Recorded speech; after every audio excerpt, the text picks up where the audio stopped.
UM ada dia punya own PASUM. Adakah universiti ni ada hak untuk menentukan mana satu yang lebih prefer? Itu yang saya katakan, kalau macam ada macam USM, dia ada boleh masuk ikut UPU ataupun masuk melalui dia punya PASUM tadi kan. Tu dia sendiri boleh.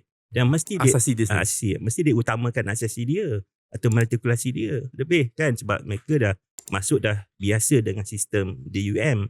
Jadi dia boleh masuk, lebih mudah bagi dia untuk masuk berbanding dengan calon daripada tempat lain, pun STP, ambil UPU dan masuk sebagainya. Tapi bergantung pada putusan yang pilihannya selection dibuat oleh komputer. Jadi tak ada campur tangan sangatlah daripada manusia kan. Ini sesuatu yang sensitif bagi saya, tetapi sesuatu yang bagus juga. Sebab apa? Sebab sini Faiz, saya katakan industri pendidikan Malaysia ni ramai orang nak belajar. Kalau kita tak ada student, betul lagi masalah. Sekali orang belajar nak berebut nak masuk tempat kita kan.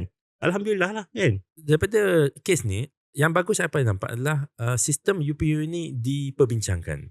Sampai kementerian pun kena turun dan terangkan apa yang berlaku. So adakah ini benda yang baik? Itulah kata, sesuatu sistem yang dibuat lalu yang harus mempunyai satu benda yang paling kritikal, iaitu feedback. Feedback tu adalah untuk memperbaiki sistem itu. Jadi apa yang dibuat UPU tu betul lah.